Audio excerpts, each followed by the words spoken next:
I feel very strongly that we need, as socialists, to look at what is actually happening on the ground and figure out how do we connect to what's happening on the ground and bring a broader politic to it. And when we do that, we see we have huge allies. We see we have huge potential. And I think it's important to not get distracted by a lot of the movement and the very broad movement that looks very reformist, because, as Richard said, things can happen all of a sudden and people can grow and think bigger quickly. So I just want to recruit you to the food movement.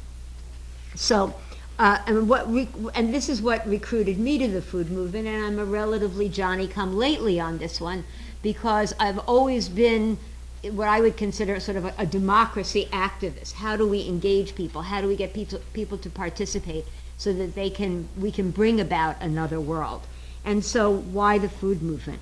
So, what struck me, besides the fact that food as an issue connects to the environment, to labor, to poverty, to racism, to sexism, to global North and South divisions, the accumulation of capital, the destruction of the social fabric, the political fabric, the ecological and health fabric of our society by the food industry, that there's tremendous power of local movements to create change. And there are these local movements.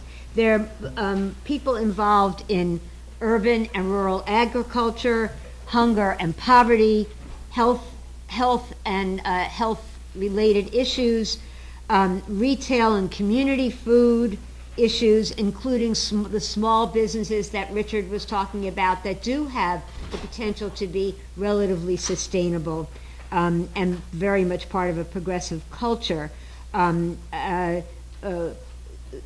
School food issues, engaging parents, particularly parents from low-income and working-class communities, worker and consumer co-ops, food worker organizing. There are about 2 billion food workers on the planet. That is agriculture, processing, distribution, retail, restaurants, and they're among the poorest and the ones with least rights and benefits, certainly. Land use issues, environmental toxins, people who are concerned about those kinds of issues in general, environmentalists. So to me, the potential of the food movement is enormous because it's very concrete. The environment, unless you have a very direct contact with the environment, which of course we all do, but you're really noticing it. Let's say you live in La Paz and you see that the glaciers that used to cover large portions of the Andes immediately surrounding La Paz are tiny little fringes now. You see that. You see that there's very little water that you can get. You see that it's being rationed. For most Americans, certainly,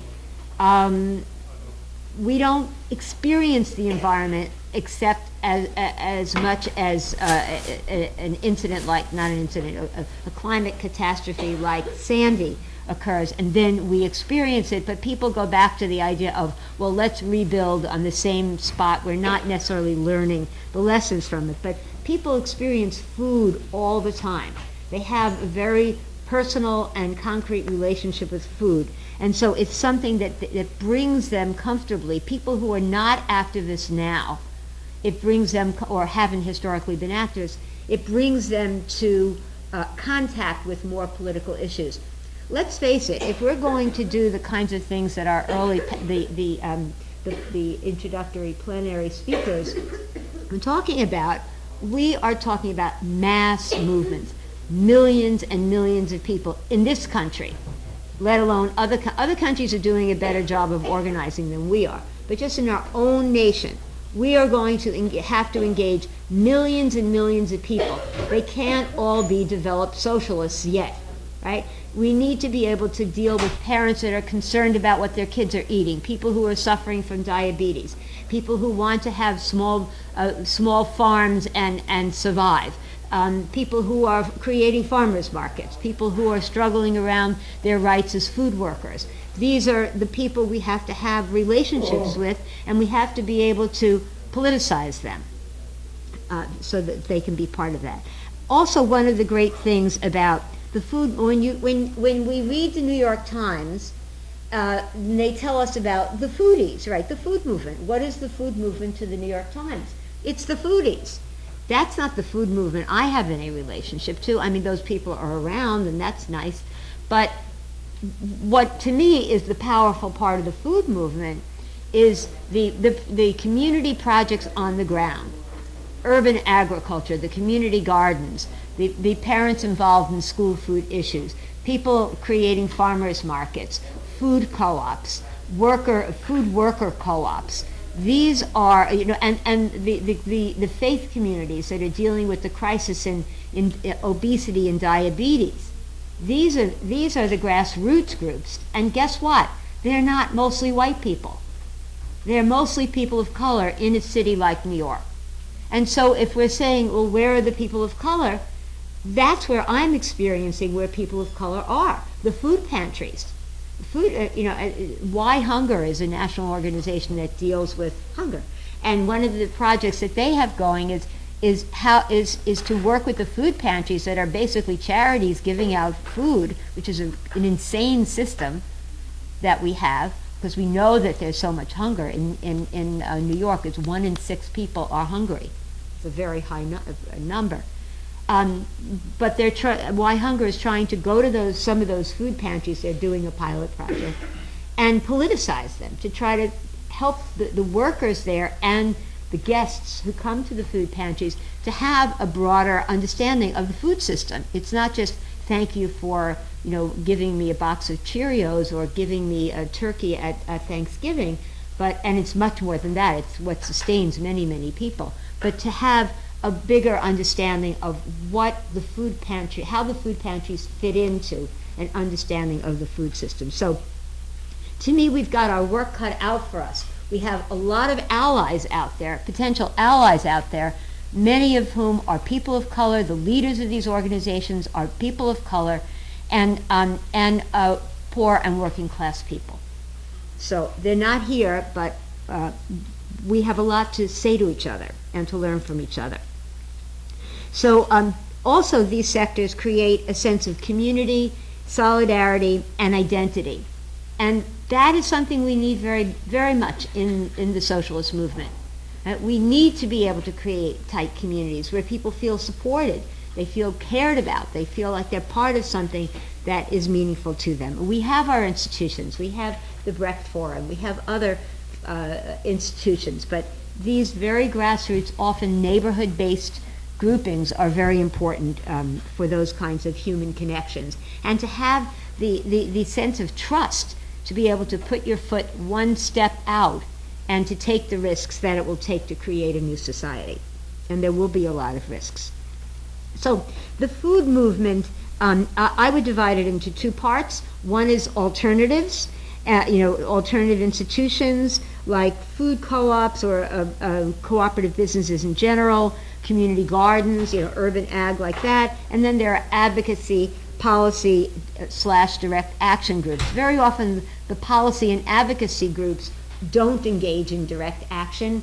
Hunger Action Network of New York State is an exception to that rule.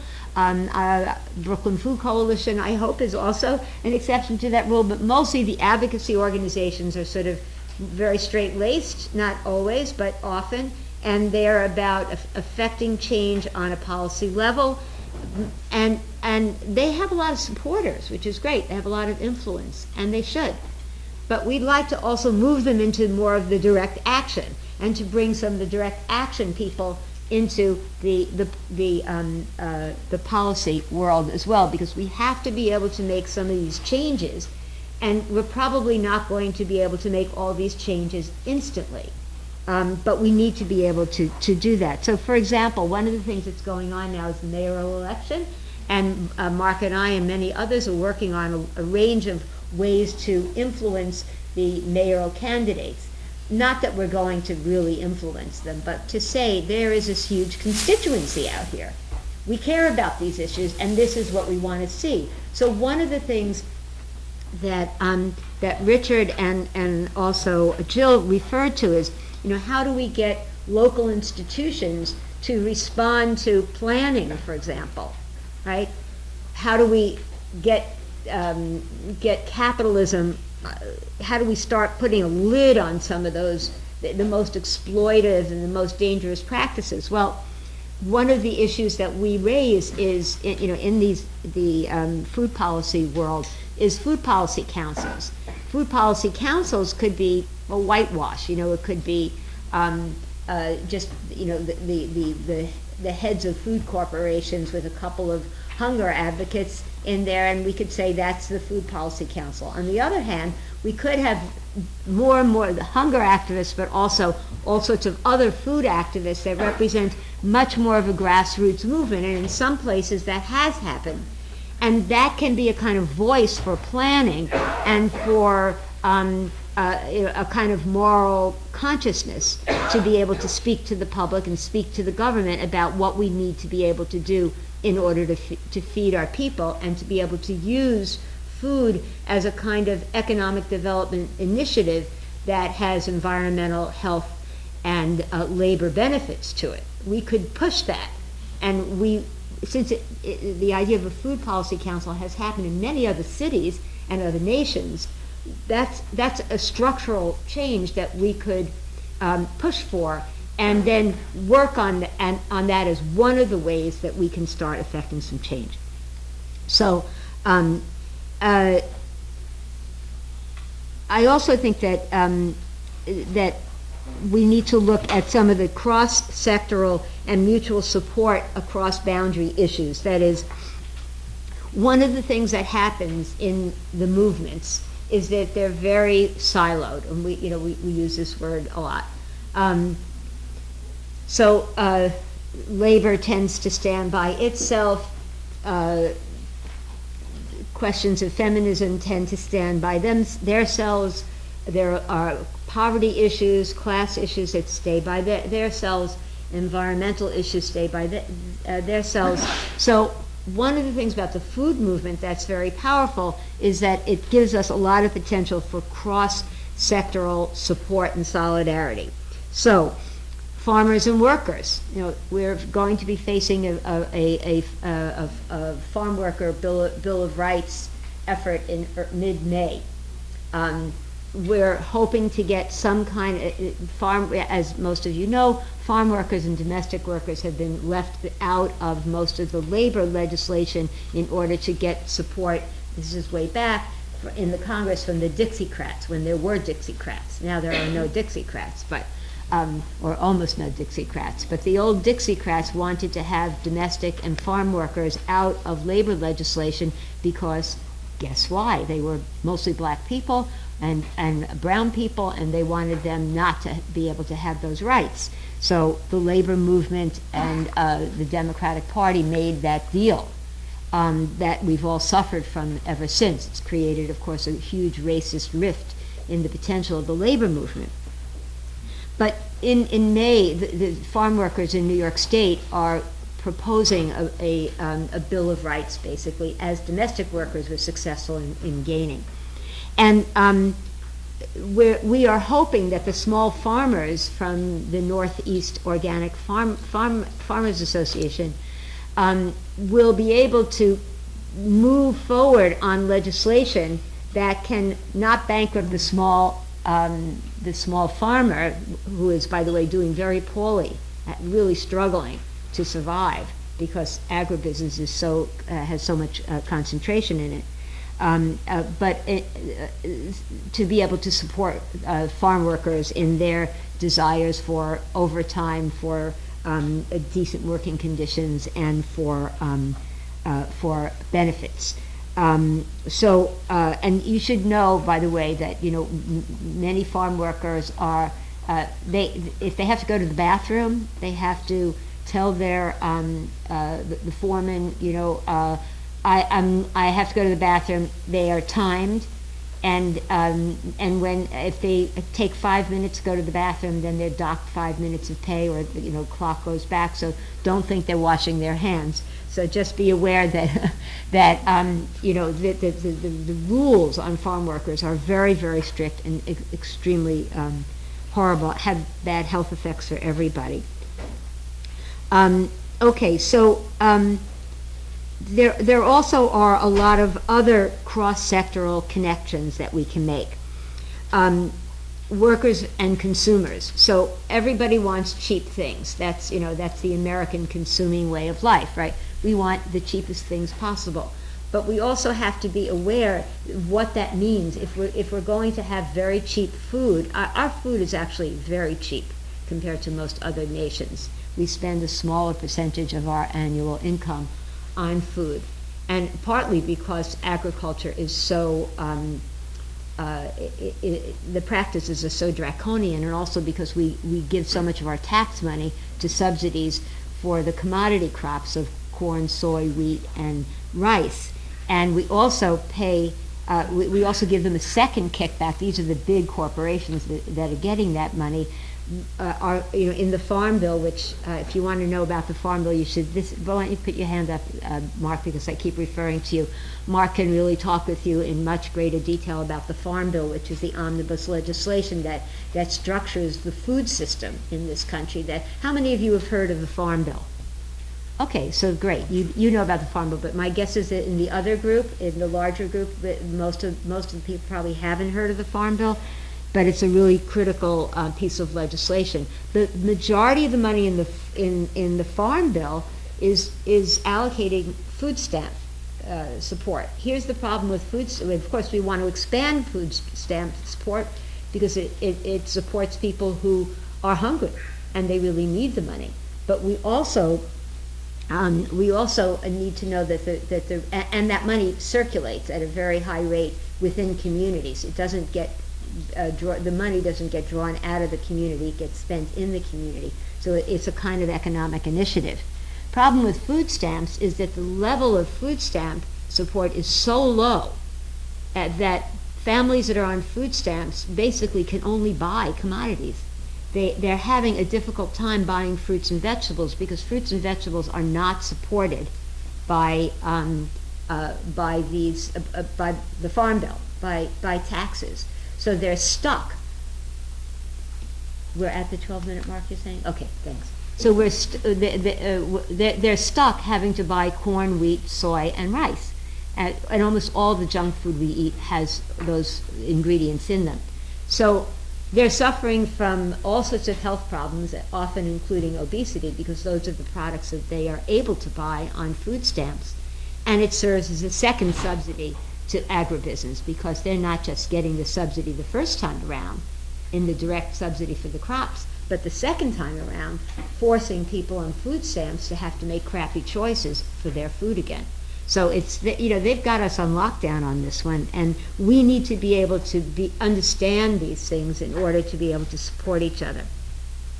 There are all sorts of ways that we can support food workers, and I can talk about it more in the Q&A, because I think that's a really important issue, to be able to politicize the food movement. Solidarity between the global south and the global north. The most important thing we can do to support our brothers and sisters in the global south and farmers and farm workers all over the world is to pay attention to trade agreements. La Via Campesina is I think the largest non-religious organization in the world. It has about 200 million members, and it represents farmers and pastoralists and fisher folk and allies, mostly in the global south, but in the United States the chapter is called the National Family Farm Coalition. And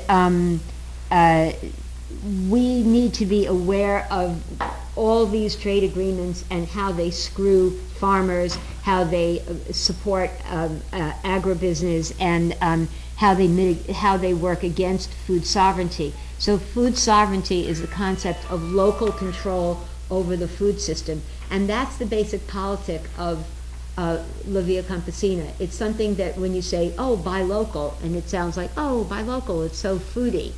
It's like, I want my organic arugula now. Yeah, we all want our organic arugula now, but there's a lot more to a local food system than just wanting those delicious and healthy products. It's about breaking down that global system into more manageable pieces where our food policy councils and our various other organizations can be more powerful. Also, we have to be aware of food aid. When there's a catastrophe, when there are disasters going on, and the United States government dumps food, they just passed their first policy, which is great, saying that and this came out of a lot of pressure, and actually the American Jewish World Service played a very positive role in this regard in the Congress in lobbying for, instead of dumping actual food that's grown in the United States on nations that are in disaster and therefore destroying their agriculture, right, undermining the farmers in those countries, that they should take those dollars and buy the food from the local farmers, support the local agriculture so they can come back again. That if you haven't seen Life in Debt, it's a great film. It's an old film, but on Jamaica, and it shows how this mechanism works. So we need a national food justice organization. Again, the words that I think people are using these days is food justice or food democracy. We need to be able to have an organization that deals with grassroots organizing and the big picture as well, that is pro-socialist and anti-capitalist. And finally, because we are always asking this question, how do we engage people of color? How do we engage young people? Colleges really have been very active in the food movement. Sometimes in just wanting a little local farm, a little local garden, which we can all say ho hum about, but also in supporting the Immokalee workers, the tomato pickers in Florida, through the various fast food campaigns, because in many places, especially New York, the food industry is a kind of new sweatshop industry. It employs mostly immigrant workers. It has horrible working conditions, extremely unsafe. These are struggles that we can engage communities and students in the future. What can I tell you? Coming from Mexico, working for many decades with peasant and indigenous communities in Mexico and throughout Latin America, what we see in this kind of conference that I'm attending here is how oppressive the way in which the expansion of the global economy has been for closing off opportunities for all of our working class, for the peasants, for the indigenous population. We also see an extraordinary intensification in the expansion of foreign investment in mining, in control of water resources, in the generation of electricity for international corporations, while substantial numbers of the local population still don't have access to drinking water, to good drinking water. Of course, everyone has drinking water in one way or another. Right now, North American mining companies have concessions on 40% of the land area of Mexico.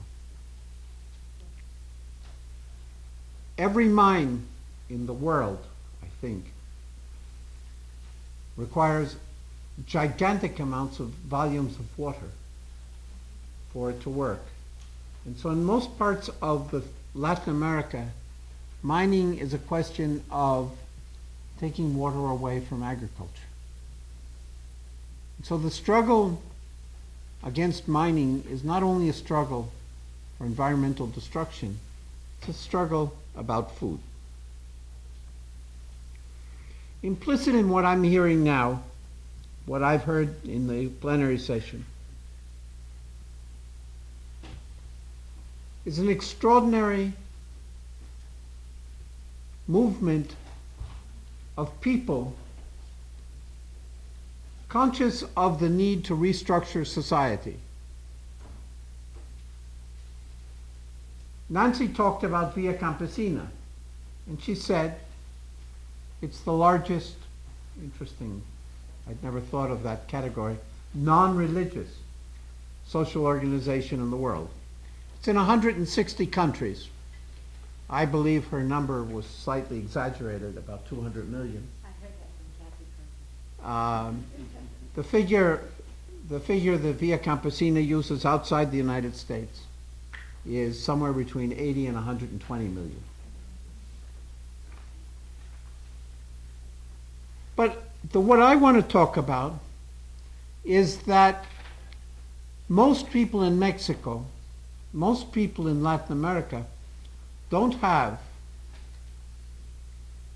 to use the expression, a snowball's chance in hell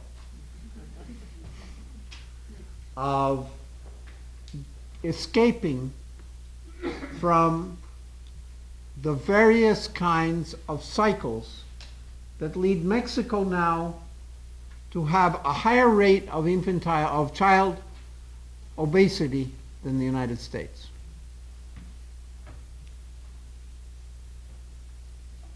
The change in diets, the deterioration in health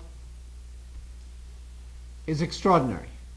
But I'm going to stop here because what I want to spend the rest of my time talking about are the fact that 15 to 20 million Mexicans and something like 130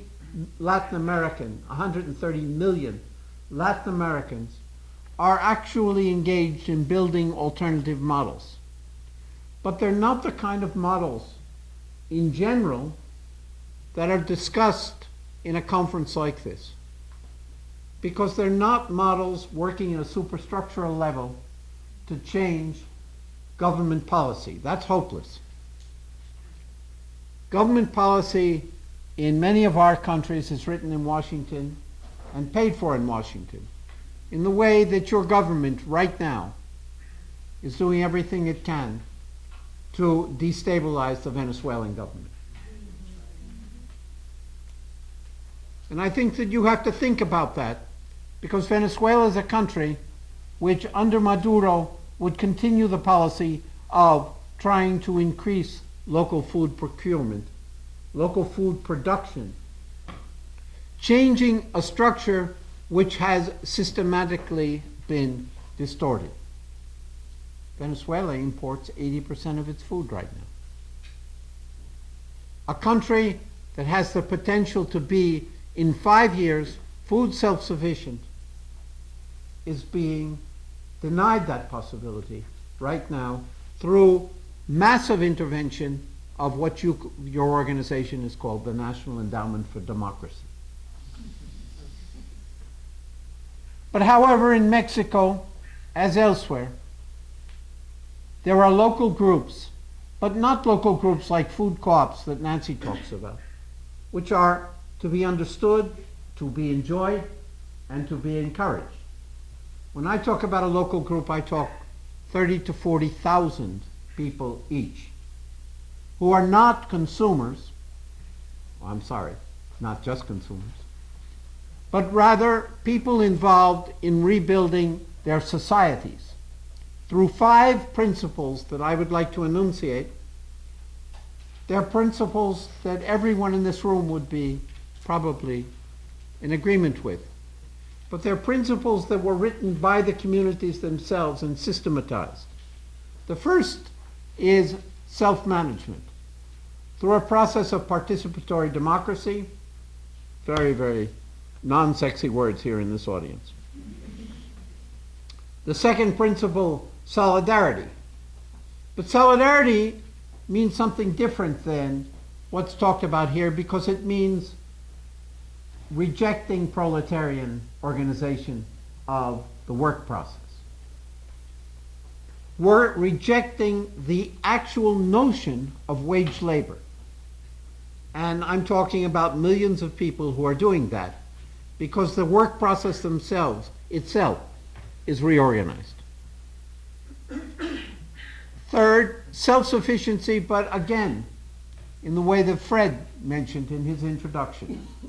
Not self-sufficiency at the expense of lack of organization, a lack of contacts among organizations, but self-sufficiency that includes exchanges among these organizations, so that you're not limited to the resource and climate base of a single community, but you develop networks for trade.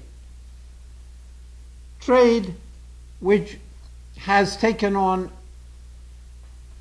a cliche called fair trade in this country. 60% of fair trade coffee in the world is controlled by Nestle. I could go on and talk about fair trade in dairy products, fair trade in many other products that are also controlled by your favorite agribusiness giants. Self-sufficiency then is something that requires restructuring markets completely and rethinking the word, the very word. But it also means rethinking the concept of organic. How can you have an organic tomato grown in Florida or California sold in the Pacific, in the Atlantic Northeast? Its carbon footprint is gigantic. 63% of organic, what are they called? Spices, organic spices, are grown in Mexico and transported to the United States by airplane. I would ask you to think the next time you go to an organic part of your supermarket or to Whole Foods, where are they sourcing their products? Those mangoes, those organic mangoes or those organic avocados spent a lot of carbon getting to where you're doing. I'm not saying don't eat them, but I'm saying think about what it means. I could talk about each one of them detailed because we do studies about each one of them. The fourth principle is the principle of diversification, because self-sufficiency has been the route to impoverishment for community development over the decades. I don't have time to go into the details of that. And of course, finally, the fifth principle is sustainable regional resource management. What is a region? Can you be sustainable in a community of 250? We think not. For the communities that we're working with, they have chosen to use operationally the notion of the watershed as a regional definition, a natural regional definition. We could talk about, perhaps in some areas, watershed isn't the right definition. In most of Mexico, in much of Latin America, it is. We have a discussion in Mexico among the communities. I want to emphasize that I'm talking about communities 30, 40, 50,000, but together they're 15 million people. In the minutes before the convocation of the inaugural session of this conference, I walked around the literature tables of the so-called socialist organizations that are out there selling their wares. what was really extraordinary to me is that there were 3 publications about the Zapatistas, each one of them more outdated and more inaccurate than the others. The Zapatistas, according to one of the articles I read, was started in 1994. That was the day they came up to, the rebellion was made public, but they started some 15 years earlier.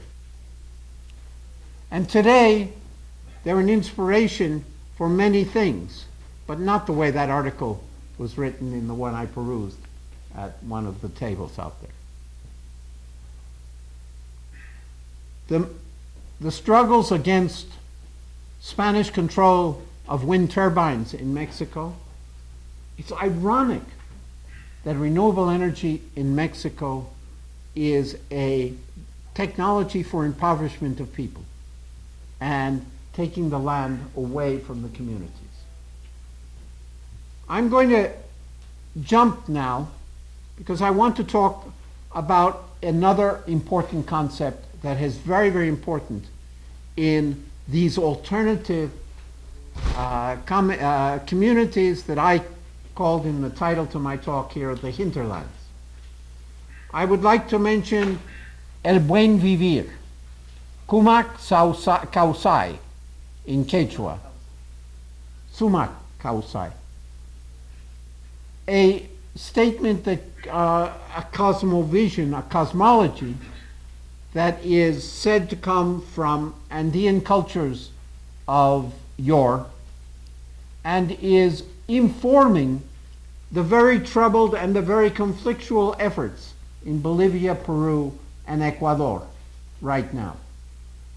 Bolivia has an indigenous president, Evo Morales, who is in the midst of all sorts of contradictions and struggles to figure out how to make compatible the demands of national governance with the demands, the legitimate, recognized demands in a new constitution of the 80% of the Bolivian population, or perhaps more, that is not only have indigenous roots, but is indigenous today. Bolivia has managed to control, in a way that is very, very important and must be understood, cocaine production. Not to eliminate it, but to make sure that the Bolivian people do it responsibly in terms of their own consumption of cocaine and its availability or lack of availability to Colombian cocaine producers as coca. I'm sorry, coca production. I'm sorry, I sometimes have problems. New policy that I Yeah. haven't heard. No, they have regulated coca production, coca leaf production. In Ecuador, the president is in the midst of a gigantic conflict about how to develop a mining industry, an extractive, a natural resource extraction industry, while proposing to the international community that one of its largest reserves of petroleum be left in the ground. But if it's going to be left in the ground, the people who live over that oil must be compensated. And Ecuador doesn't have the resources to do it. Are you, as US citizens, and your colleagues in Europe prepared to pay for the Ecuadorians to leave the oil in the ground? It sounds really good when Smith talks about it, but are you willing to pay it? 120,000 indigenous people in Ecuador will depend upon whether you're willing to pay for that. And, of course, one of the other large groups of peasant organizations in the world, which is famous and tremendously misunderstood, is MST, the Landist peasant movement in Brazil. Brazil has the largest organization of solidarity banks, and a state-promoted alternative currency movement, which involves right now 30,000 different communities. Let me repeat that number. 30,000 different communities, and those communities, again, are not communities of 250 people, but they're thousands of people. So, trying to be a responsible member of this panel, let me end by saying, in much of the world, we will not make progress of building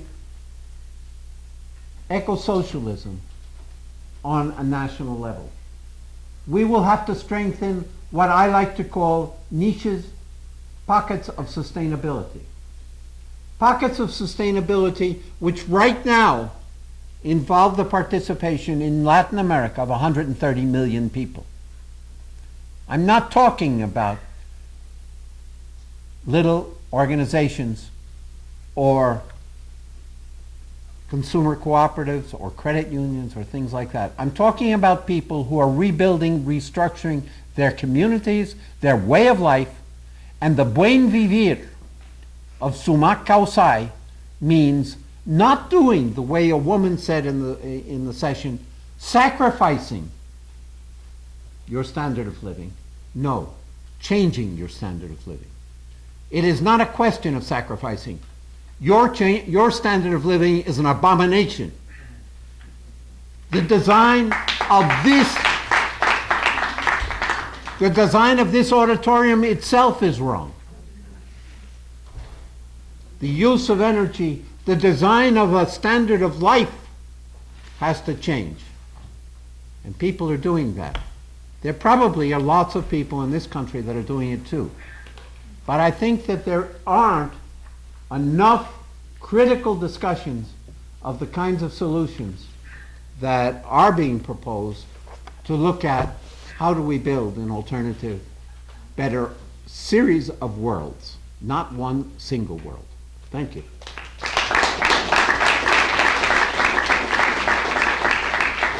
Great to be with you here. I'm Brian Tokar. I'm part of an organization up in northern Vermont called the Institute for Social Ecology. And I've been engaged in a variety of movements related to food since the early 1970s.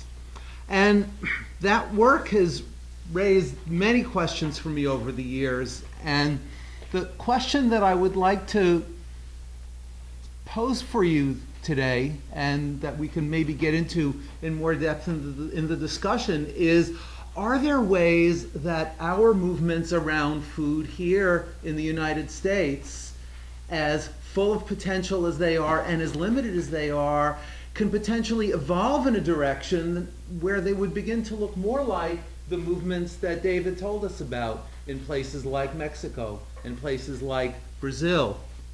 A little bit about my history. I was involved in the Boston area back in the early 70s, involved in organizing a neighborhood food co-op. This was at a point when food co-ops saw themselves in much more radical terms than they do today. The co-op movement began in the 70s with a view toward really constituting an alternative to capitalist agriculture and capitalist food distribution. It's unfortunate that my friend Fred Magdoff wasn't able to be with us here today, because he would have reinforced probably more than anything else the extent to which there's more than enough food being grown in the world today to feed everybody. And it's really the constraints of the so-called market system that are responsible for hundreds of millions, perhaps billions of people in the world going hungry.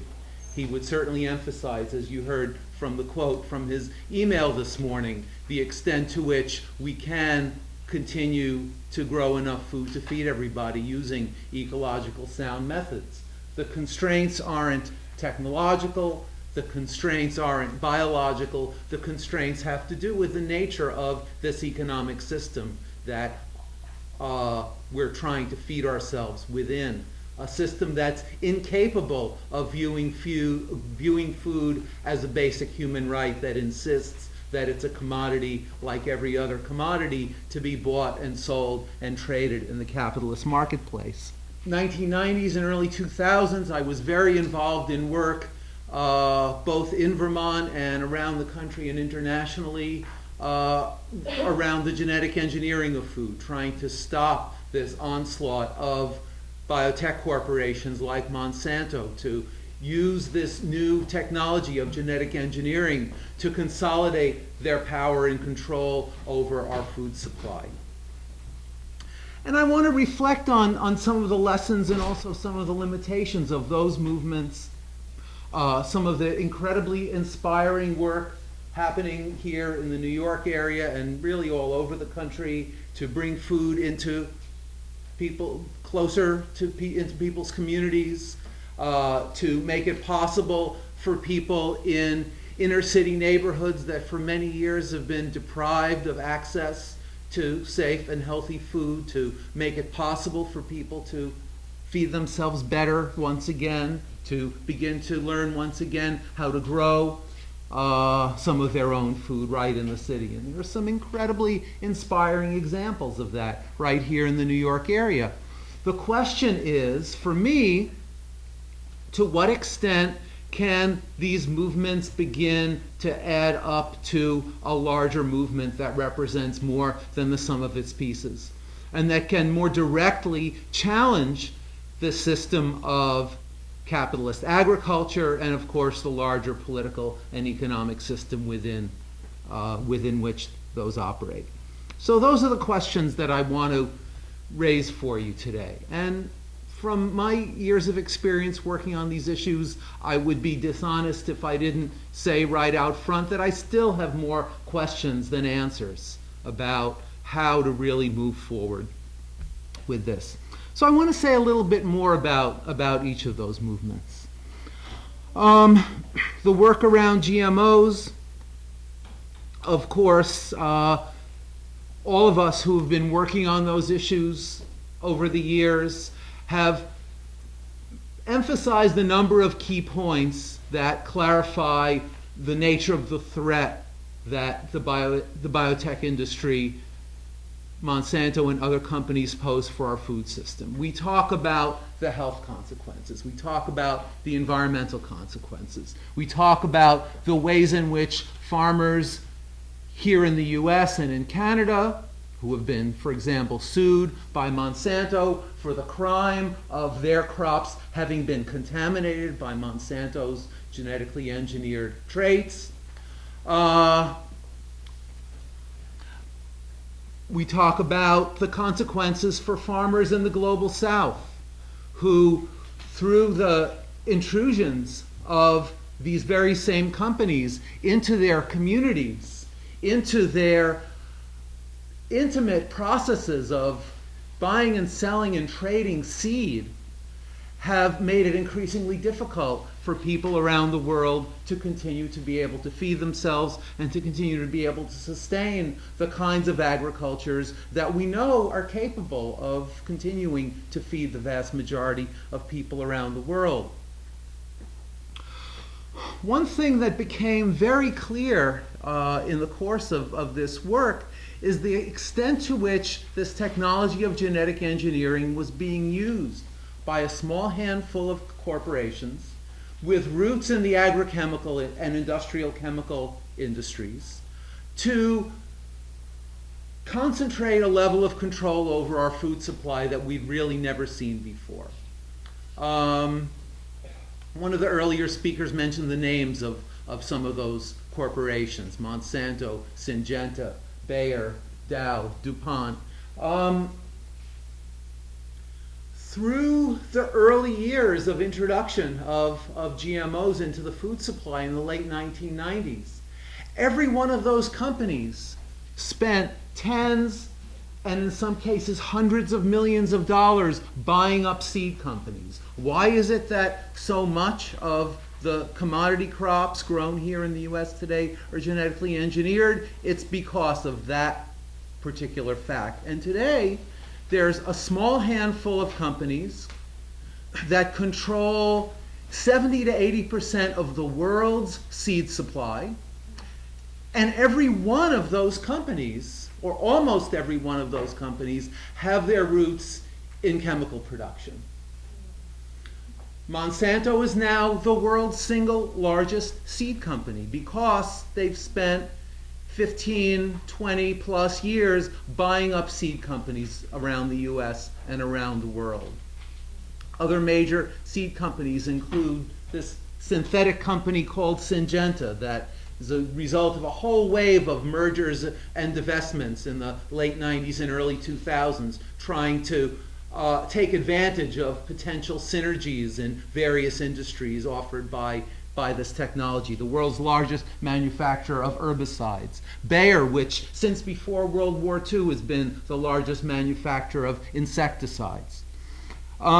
These are the companies that have used this technology to concentrate their control. And this was really one of the main focuses of the movement as of the early to mid 2000s. We did events every year in major cities around the country where the biotechnology industry would hold their annual convention, and we brought in representatives of third world farmers, representatives of movements around the world being affected by these policies. But most of the work around GMOs that continues today is from a very limited, very consumerist point of view.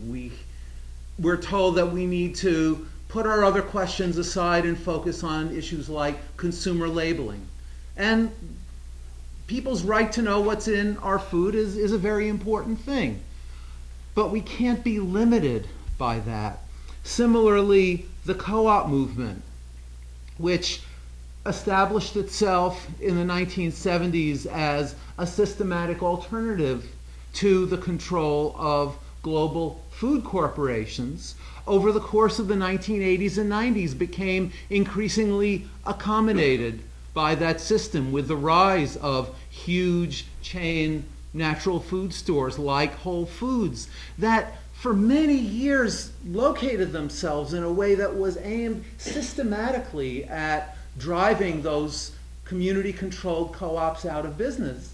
The majority of co-ops went in the direction of trying to fit into this new kind of economic reality of large natural food companies by becoming more like them. Most of the co-ops that did that have not lasted very long, and we know that the co-ops that survived that pressure are the ones that continue to focus on educating people about the nature of our food and became and continue to be engaged in challenging the system. Where I live in Vermont, we have co-ops that have been around since those days. More of them over the last few years have become collectively managed, have done away with the kinds of managerial structures that the consultants brought in and told them they needed to implement in order to compete with the big food companies.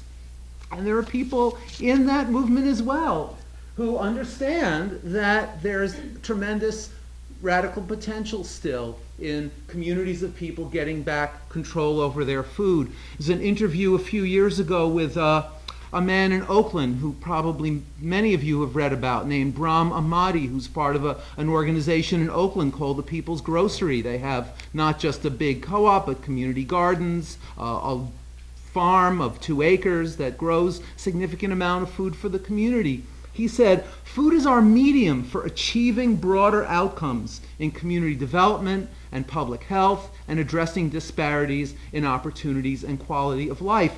We chose food as our tool because it's intimate and universal, as we heard from Nancy. We all depend on being able to eat every day if we can, regardless of the differences in culture or personal preferences. We connect the dots to the structural and systemic issues of the food system, considering the global environmental footprint of food production, how far food travels, and equity issues related to farm workers and the struggles of small farmers, connecting those to the struggles of low-income consumers. We've already heard quite a bit this afternoon about the 2 leading edges of consciousness around food movements in the US and around the world today. One known by the name of food justice, the other described by its proponents, particularly in La Via Campesina, as a demand for food sovereignty. Eric Holt Jimenez, the current director of the Food First organization that was founded by Francis Moore Lepay back in the 70s, has a very interesting argument about the relationship between food justice and food sovereignty. Food justice, of course, is about access. It's about making, again, healthier food available to people in communities that for many years did not have such access. But it's limited by its hesitancy to directly challenge the system. The food sovereignty movement, on the other hand, partly because of the fact that it's a global movement, has challenging this system very much at its core. The tens of millions of people who are organized in this movement see their work for food sovereignty. At the most basic level, it's defined as the simple understanding that everybody in the world, that every community, not only has the right to eat and the right to eat well, but the right to control the sources of their food. But they go deeper than that and raise a much more systemic, much more holistic critique of the nature of the food system, of the role of women in the food system, of the need for a community-centered food system that views itself at every level as a direct challenge to capitalist control over agriculture, and again raises these larger questions about the nature of the social and economic systems that we live under. There's so little political awareness in the United States. I'm shocked every day at how little information people have, let alone analysis of what's going on politically. So the kinds of things that we raise and the kinds of actions that we take are significantly, have to be determined by that reality. I think that, for me, food justice is not just healthy food for all. That's one of the pillars that I perceive. The other two are, and this is what the Brooklyn Food Coalition works with, 3 pillars: healthy, affordable food for all, sustainable food systems, justice for food workers. To me, any one of those without the other 2 doesn't create food justice. So we need to be able to combine those together and be in solidarity. I guess that's, I would be very careful about shutting down supermarkets because they don't have only organic food. People also need to eat, and we need to be able to take into consideration, we can't have the perfect be the enemy of the good, and I think that we have to be able to create, I love the idea of GMO labeling, people going out and labeling products in supermarkets. We have to be sensitive to the fact that for many, many people, many rural people and many poor people in cities, access to any kind of healthy food of any kind is a day-to-day struggle.